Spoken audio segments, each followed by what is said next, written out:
Assalamualaikum warahmatullahi wabarakatuh. Bismillahirrahmanirrahim.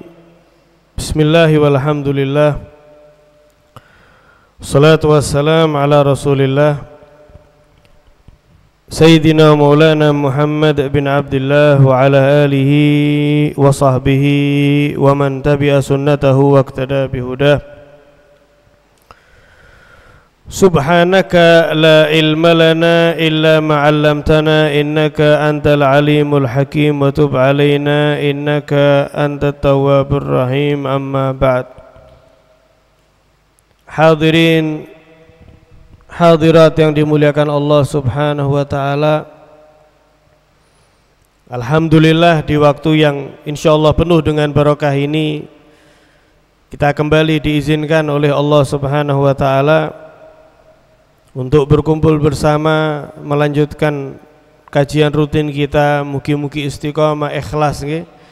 Karena amalan itu yang paling berat niku istiqomah, hadirin hadirat. Dan amalan yang paling dicintai oleh Allah adalah amalan yang konsisten. Nabi sallallahu alaihi wasallam beliau bersabda, "Ahabbul a'mali ilallah adwamuha wa in qalla." Amalan niku yang paling dicintai, yang paling disenangi, disukai oleh Allah Ta'ala adalah amalan yang dilaksanakan secara rutin, yang dilaksanakan secara istiqomah, konsisten. Mudah-mudahan duduknya di sini menjadi sebab hujannya berkah dari Allah Ta'ala. Amin ya rabbal alamin. Hadirin hadirat rahimakumullah, masih membahas seputar pentingnya berpegang teguh dengan Al-Quran dan hadis Nabi sallallahu alaihi wasallam.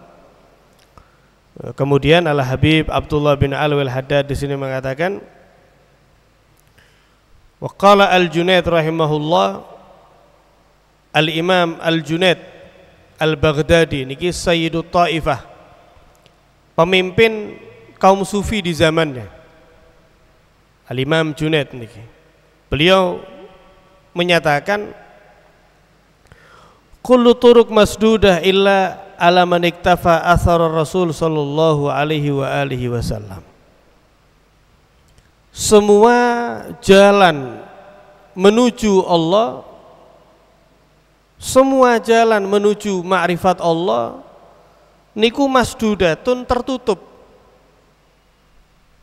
illa, kecuali satu-satunya pintu yang bisa menyampaikan kaula panjenengan kepada Allah, yaitu ala man iktafa athar Rasul sallallahu alaihi wa alihi wasallam, kecuali ia yang mau meniti jalan yang telah dijelaskan oleh Rasulullah sallallahu alaihi wasallam. Jadi ketika seseorang ingin meraih ridha Allah, seseorang ingin meraih cinta Allah, satu-satunya pintu para rawuh, dan tidak ada pintu yang lain, satu-satunya pintu adalah lewat gerbang pintu Nabi Muhammad sallallahu alaihi wasallam. Nah, sehingga kalau misalnya ada seseorang yang saya nggak usah lewat Nabi, langsung Gusti Allah misalnya, nggak usah lewat perantara Kanjeng Nabi, saya langsung Gusti Allah, niki dia salah alamat niki. Ibarat orang niku mau masuk sebuah bangunan kok lewat tembok, nggih. Mau masuk bangunan lewat tembok ya nggak bakal bisa masuk. Karena satu-satunya pintu yang menyampaikan kita menuju Allah adalah pintunya Nabi sallallahu alaihi wasallam. Makanya Gusti Allah niku sampai menyatakan, bagaimana sih cara kita itu berhasil mengupayakan meraih cinta Allah. Nah kita ini kalau pengen dicintai oleh Gusti Allah, caranya bagaimana ya? diberi rahasia oleh Allah Ta'ala. Qul in kuntum tuhibbunallah, katakan wahai Muhammad kepada mereka umatmu, jika kalian cinta kepada Gusti Allah dan mengharap cinta kalian dibalas oleh Allah, kuncinya hanya satu, fattabi'uni, maka ikutilah aku. Katakan Muhammad kepada mereka, kalau kalian cinta kepada Allah dan kalian ingin mendapat cinta Allah, ikuti saya. Apa yang diraih ketika seorang mengikuti Nabi besar Muhammad SAW? Fattabi'uni yuhibbukumullah. Yang pertama, para rawuh, yuhibbukumullah, Allah Ta'ala pun akan cinta kepada kalian. Wa yaghfir lakum dzunubakum. Bukan hanya cinta, ketika Gusti Allah telah cinta kepada hambanya, Allah Ta'ala akan memaafkan segala kesalahan daripada hamba tersebut. Kuncinya satu, fattabi'uni, ikutilah aku, kata Nabi SAW. Sehingga orang mau masuk kepada Allah nggak lewat jalur yang satu ini, nggak bisa. Berkhayal saja, hanya berkhayal saja. Tapi tidak hakikatnya sampai kepada Allah Ta'ala. Dalam firman yang lain, bagaimana Allah Ta'ala menegaskan bahwa keimanan seseorang kepada Allah tidak akan sempurna kecuali lewat pintu Nabi SAW. Allah Ta'ala berfirman, fala warabbika la yu'minun hatta yuhakimuka fima syajara bainahum tsumma la yajidu fi anfusihim harajan mimma qadaita wa yusallimu taslima. Demi Tuhanmu ya Muhammad, mereka itu tidak dikatakan sudah beriman kepada Allah sampai kapan? Sampai mereka menjadikan engkau wahai Muhammad menjadi hakim, menjadi pemutus keputusan daripada permasalahan yang dihadapi oleh mereka.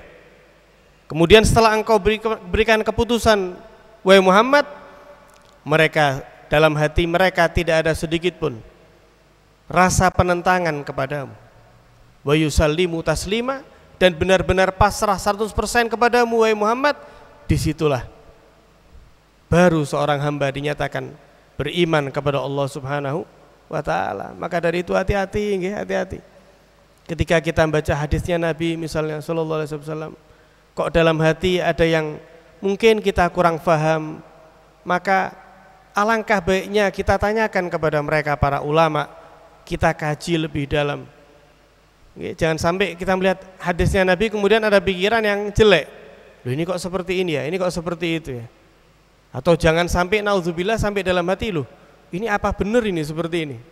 Selama itu terucap daripada lisan Nabi Muhammad sallallahu alaihi wasallam, maka difirmankan oleh Allah, wa ma yantiqu anil hawa in huwa illa wahyun yuha. Apa yang terucap melalui perantara lisan Nabi Muhammad SAW tidak ada lain merupakan isyarat wahyu dari Allah Ta'ala. Bahkan kita diajari bagaimana kita mendapat ampunan Allah, lagi-lagi para rawuh, lagi-lagi kalau kita ingin mendapat ampunan Allah melalui wasilah Nabi besar Muhammad SAW. Dalam Al-Quran Allah Ta'ala sekali lagi menyatakan, walau annahum idzalamu anfusahum, dan seandainya mereka ya Muhammad telah zalim kepada diri mereka sendiri, telah banyak berbuat salah kepada diri mereka sendiri, ja'uka, kemudian mereka telah menzalimi diri mereka sendiri, datang kepada Muhammad, fastaghfirullah, kemudian mereka meminta maaf kepada Allah, wastaghfara lahumur rasul, dan Rasulullah sallallahu alaihi wasallam pun memintakan maaf kepada Allah untuk mereka, la wajadullaha tawwabar rahima. Ketika mereka minta maaf, ketika mereka dimintakan maaf oleh Nabi sallallahu alaihi wasallam, maka mereka akan mendapati Allah Ta'ala sebagai Allah zat Tuhan yang maha pemberi taubat dan maha penyayang terhadap hamba-hambanya. Jadi dahsyat sekali, satu-satunya pintu. Kita ingin meraih ridha Allah, kita ingin meraih cinta Allah, kita ingin meraih kebahagiaan yang abadi, satu-satunya adalah melalui pintu yang bernama Muhammad Rasulullah sallallahu alaihi wasallam. Sallallahu alaihi Muhammad. Bagaimana tidak nggih? Lawang kita ini ngerti sholat, ngerti perintah sholat ya dari Nabi Muhammad. Kita tahu perintah zakat dari Nabi Muhammad, perintah puasa, perintah haji, perintah umroh, bagaimana bersedekah, bagaimana ngaji Al-Quran, bagaimana berbakti kepada orang tua, bagaimana amalan yang baik yang bisa menyebabkan kita hamba yang dipantaskan masuk surga Allah, mudah-mudahan amin. Dan bagaimana amalan yang bisa menyeret seorang hamba ke neraka sehingga harus kita jauhi. Tidak ada lain melainkan dari sosok yang satu ini, hadirin hadirat, yaitu Nabi SAW. Seorang masuk surga itu gara-gara Nabi. Bahkan alam semesta diriwayatkan diciptakan karena Nabi SAW. Sayyidina Ja'far At-Thayyar niku di peperangan Mu'tah, ketika beliau tangannya sudah patah dua-duanya gara-gara megang bendera, diamanati kali Kanjeng Nabi sampai beliau syahid. Setelah peperangan usai, Kanjeng Nabi melihat ke arah atas dan menjawab salam. Waalaikumsalam warahmatullahi wabarakatuh. Para sahabat bingung. Loh, Kanjeng Nabi lihat atas kok balas salam. Ditanglet, "Duh, ngapunten Kanjeng Nabi, tadi jenengan jawab salamnya siapa?" Dijawab oleh beliau, "Baru saja Ja'far bin Abi Thalib, sepupunya Kanjeng Nabi. Kedua tangannya yang patah diganti oleh Allah dengan kedua sayap yang dengannya dia bisa terbang kemanapun di surga Allah Ta'ala. Namun ketika dipersilahkan Raudhah min Riyadil Jannah tersebut, alam kuburnya, dia tidak rela masuk ke alam tersebut sebelum memberi salam perpisahan kepadaku." Karena Sayyidina Ja'far ngertos beliau tidak akan mengenal fadilah berperang di jalan Allah, keutamaan wafat dalam keadaan syahid, kecuali karena sosok mulia yang satu ini, sehingga beliau pun tidak rela, hadirin hadirat, masuk ke dalam alam Raudhah min Riyadil Jannah kecuali mengucapkan salam dulu kepada Nabi SAW. Bahkan Habib Abdullah niki, pengarang kitab yang kita pelajari, beliau mengungkapkan dalam syairnya, "Fa innaka lan tajzi nabiyyaka ya fata walau ji'tahu sa'yan 'alal aini sa'iri." Dan engkau tidak akan bisa membalas jasa nabimu, wahai pemuda, meskipun engkau berangkat dari Tuban misalnya, dari Tuban sampai Madinah jalan kaki. Tapi jalannya bukan pakai kaki kata beliau, jalannya pakai kedua mata. Nah, ini bahasa kiasan ke. Jalannya pakai kedua mata pun dari Tuban Madinah belum bisa membalas apa yang diberikan oleh Nabi SAW kepada kita semuanya. Masya Allah. Kemudian waqala Sahal bin Abdullah rahimahullah, "La mu'ina illallah wa la dalila illa Rasulullah sallallahu alaihi wasallam." Tidak ada hakikat penolong kita melainkan Allah Ta'ala. Adapun penolong-penolong kita daripada makhluk semua adalah perantara yang digerakkan oleh Allah. Dan tidak ada pemberi petunjuk pada hakikatnya dari Allah selain Rasulullah sallallahu alaihi wasallam. Wala zada illa taqwa. Dan tidak ada bekal yang abadi, bekal yang betul-betul bernilai untuk kita dalam hidup kecuali takwa kepada Allah. Wala amal illa sabr 'alaiha. Dan tidaklah berkualitas sebuah amal kecuali jika kita sabar dalam mengamalkan amalan-amalan tersebut. Kemudian beliau mengatakan, hadirin hadirat, wa'lam, dan ketahuilah annahu la yastaqillu bi ardi jami' umuri allati taqa'lahu fi dhahiri wa batini alal kitab wa sunnah kullu ahad. Beliau kan di awal mengingatkan supaya kawula panjenengan niki dalam segala amalan niku berpedoman dengan Al-Quran dan hadis. Tapi beliau mengingatkan tidak semua orang bisa menjalani amalan-amalannya daripada perbuatan ucapannya, zahir dan batinnya langsung ngambil daripada Al-Quran dan hadis.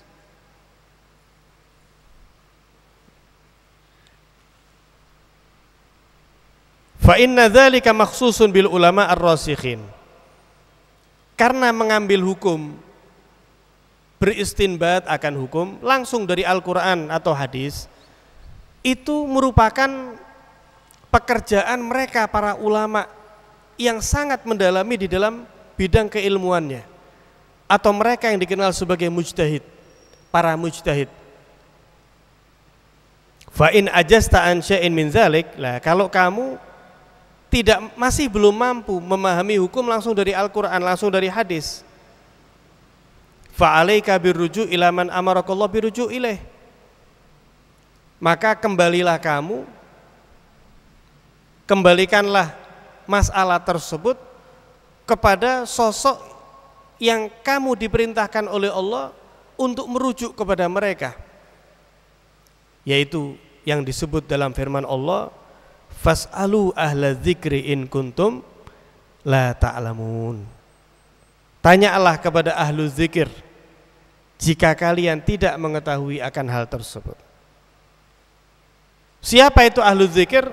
Dijelaskan oleh beliau, wa ahlu zikri humul ulama billah wa bidinih.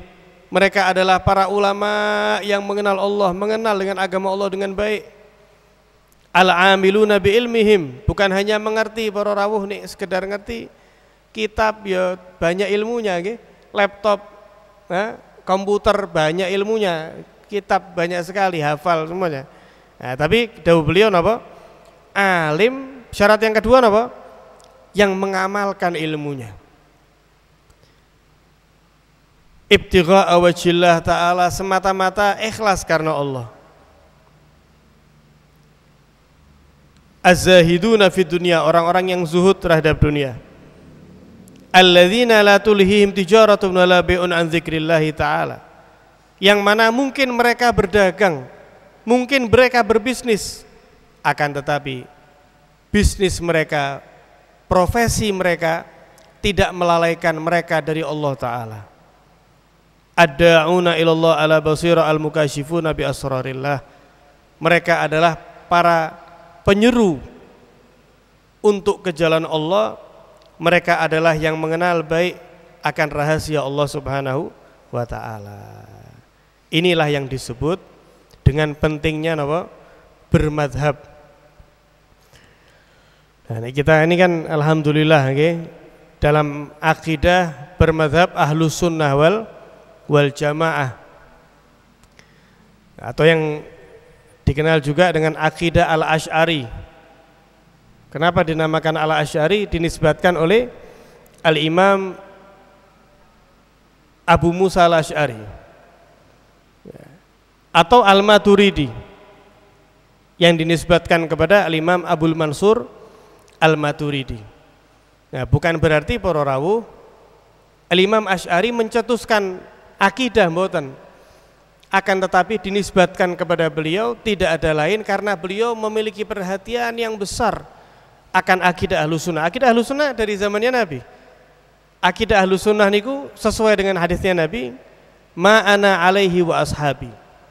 Ajaran yang dibawa oleh Kanjeng Nabi, keluarga Nabi, para sahabat Nabi, wis itu dijaga betul, turun temurun Ahlussunnah. Abu Musa al-Asy'ari,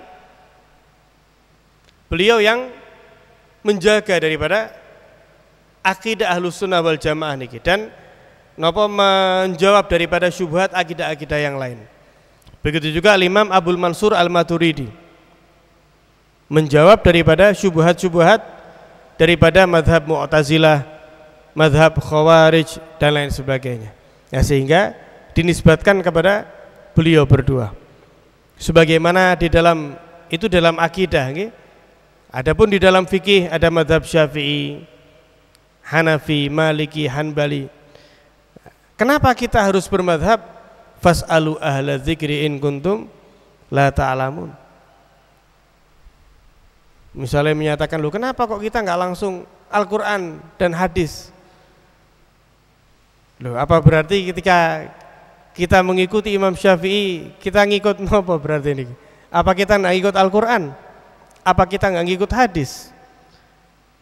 Justru ketika kita mengikuti Imam Syafi'i, kita mengikuti Al-Quran, kita mengikuti hadisnya Nabi SAW dengan pemahaman yang berkualitas daripada Al-Imam Syafi'i. Nah, karena untuk langsung beristinbat langsung memahami hukum dari Al-Quran atau hadis, ini tidak gampang para rawuh. Harus memang orang-orang yang memenuhi kriteria sebagai seorang mujtahid. Bagaimana dalam ilmu bahasa Arab, sastra bahasa Arab, ada ilmu nahu, ada ilmu balaghah, ilmu sharaf, ilmu ma'ani, ilmu badi, ilmu bayan, ilmu arud. Wah, banyak sekali. Ini masih ilmu alat, ilmu sastra bahasa Arab harus dikuasai. Nenek pengen jadi mujtahid baca buku terjemahan ya tidak bisa. Tidak bisa. Bahasa Arab kunci, para rawuh. Sastra bahasa Arab kunci. Karena terjemah niku kan berarti pemahaman, nggih. Pemahaman dari penerjemah.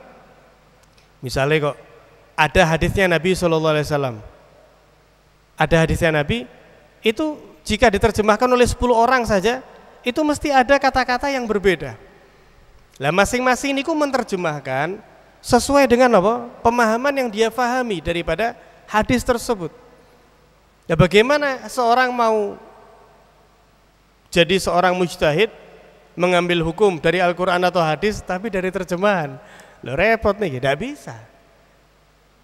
Nah, mereka para mujtahid, misalnya ke Imam Syafi'i, itu ilmu alatnya luar biasa, ilmu usul fikihnya luar biasa. Belum lagi ilmu nasikh dan mansukh, apakah ayat ini dinasakh atau tidak, ayat ini kata-katanya umum atau khusus, mutlak apa muqayyad, mujmal apa mubayyan. Luar biasa para rawuh. Dipelajari dalam ilmu usul fikih niku. Ndak gampang. Nah, nek kita kan enak nggih. Moro-moro nggih rukunnya wudu ini. Yang membatalkan wudu ada 4 perkara ini. Nah, prosesnya niku panjang sekali para rawuh. Nah, tapi kita karena kita enggak mampu langsung memahami dari Al-Qur'an, memahami dari hadis, kita ngikut kepada mereka para ulama sebagaimana perintah Allah, fas'alu ahla dzikri in kuntum la ta'lamun. Karena kalau tidak bahaya, terlebih di zaman sekarang ini luar biasa. Orang kadang pangapunten, ya tidak pernah menyisihkan beberapa tahun dalam hidupnya untuk fokus ngaji, fokus mendalami ilmu. Tapi ulama-ulama yang luar biasa, ulama-ulama yang ahlul khosyah, sangat takut kepada Allah, cinta dan dicintai oleh Allah, disalahkan dengan seenaknya, difitnah ini dan itu. Lu kadang ahli silat kok iso bahas hukum itu dari mana? Lu gitu tapi banyak yang ngikuti para rawuh. Ini bahaya sekali. Mereka ini sudah disabdakan oleh Nabi SAW. Kanjeng Nabi menyebutnya ar-ruwaibidah. Jadi Nabi SAW dulu itu pernah menyatakan, sayati ala nasi sanawat khudda'at. Nanti di akhir zaman itu ada beberapa tahun yang penuh dengan tipu daya. Katanya Nabi, yusaddaq fihal kadhib. Para pembohong dianggap jujur. Ini jos, jujur, pinter. Padahal pembohong, penipu. Wa yukadzdzab fihal shadiq. Yang memang tulus, yang memang jujur, didustakan. Ini penipu, pembohong. Padahal orang jujur. Wa yu'taman fihal kha'in. Orang yang khianat diberi amanah. Ini Kanjeng Nabi yang mengatakan. Wa yukhawan fihal amin. Orang yang amanat dituduh khianat. Wa yantiqu fiha ar-ruwaibidah. Nanti di akhir zaman dawuh Kanjeng Nabi akan banyak para ar-ruwaibidah niku banyak berbicara, banyak berkomentar di sana sini. Para sahabat tanglet. Wa mar ruwaibidah, Kanjeng Nabi, siapa itu ruwaibidah? Dijawab oleh beliau, ar-rajul at-tafih, seorang lelaki yang enggak paham akan ilmu, yatakallam fi amril ammah, yang kemudian berbicara ya dengan pembahasan yang meluas secara umum. Nah, ini terjadi di akhir zaman. Terjadi di akhir zaman. Sangat berbahaya sekali. Sangat berbahaya sekali. Maka dari itu sudah seharusnya kita itu meletakkan segala hal kepada ahlinya. Kita pengen mengatasi masalah kesehatan, mungkin ada yang sakit, mudah-mudahan sehat afiat, mungkin ada yang sakit, kita serahkan pada ahlinya. Kita serahkan kepada para dokter. Mereka para dokter telah menyisihkan bagian daripada usianya untuk fokus mempelajari masalah kesehatan nih. Oh, ini sakit ini, obatnya ini. Sakit ini harusnya jangan makan ini dan itu. Kemudian masalah keamanan misalnya, kita serahkan ada bapak polisi, ada bapak TNI. Masalah menerbangkan pesawat, kita serahkan kepada pilot. Jangan biasa nyupir truk dipasrai pesawat, beda jurusan, kan gitu. Tidak semua yang bisa nyuntik niku dokter, kan ngoten. Ya, meskipun parfum pun ya, parfum ya bisa pakai suntikan. Nah, begitu juga para rawuh, tidak semua yang berbicara soal agama itu ulama. Tidak semua, bahkan yang kadang menyebut dengan ayat, menyebut dengan hadis, itu bisa kita sebut sebagai ulama. Perlu kita teliti dulu. Dari mana ilmunya? Siapa gurunya? Sejalan nggak sama gurunya tadi itu? Kadang gurunya betul, gurunya Masya Allah, cuman keluar daripada manhaj gurunya. Nah, niki berarti rantai keilmuannya terputus, para rawuh. Sanad keilmuannya terputus, dan ini berbahaya. Ini berbahaya. Nah, tidak semua yang bisa nyuntik niku dokter. Tidak semua yang berbicara agama itu ulama.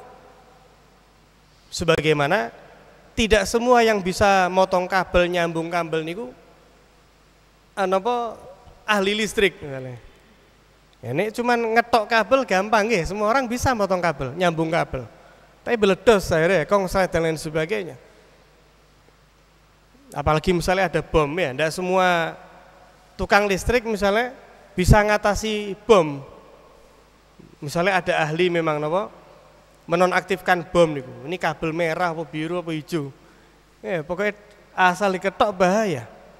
Seperti itulah para rawuh. Tidak semua yang pangapunten, ini zaman sekarang ngeri sekali. Tidak semua yang menggunakan kostum ulama itu bisa kita ambil ilmunya mentah-mentah. Perlu kita teliti kembali bagaimana sumber daripada ilmu yang didapatkan tadi itu. Makanya Gusti Allah menyatakan fas'alu ahla dzikri in kuntum la ta'lamun. Wa qad azza ala basitil ard wujud wahid min haula hatta laqad za'ama jamaah minal akabir annahum mafqudun. Kata beliau, tapi di zaman sekarang orang-orang yang model seperti itu sangat sedikit sekali. Bahkan sebagian orang mengira ulama yang seperti itu sudah tidak ada. Pada hakikatnya mereka ada, akan tetapi ditutup oleh Allah Ta'ala. Ya, mereka khususnya para aulia di akhir zaman ditutup oleh Allah. Semata-mata karena kelalaian yang dahsyat dan berpalingnya banyak daripada umat Nabi akan mereka para aulia, para ulama. Terlebih di zaman sekarang nih, ya, misalnya karomah yang mana itu merupakan dasar keyakinan Ahlus Sunnah wal Jamaah sudah dipermainkan. Fasidku saifun la yudha ala syai'ila qata'ah. Maka kejujuran, ketulusan di dalam ingin dekat dengan Allah, maka sesuatu yang bisa memotong apapun yang menghalangi seorang manusia menuju Allah. Wal ardu la takhlu min qa'imin lillah bihujjah. Dan insya Allah bumi Allah niki, kata beliau, tidak akan pernah kosong daripada mereka yang menegakkan agama Allah Ta'ala. Sebagaimana hadis Nabi SAW, la tazalu ta'ifa min ummati zahirina alal haq la yadurruhum man nawahum hatta ya'tiya amrullah. Nah, ini jaminan.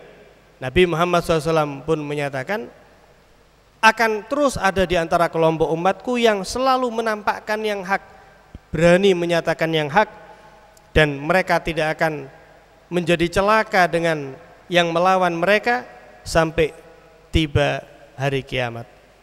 Nggih. Ulaika nujumul ard wa hummalul amanah, dawuh beliau. Mereka adalah bintang-bintang bumi ini dan pengemban-pengemban amanah. Mereka adalah penerus daripada Nabi Muhammad. Mereka adalah pewaris daripada para nabi. Nggih.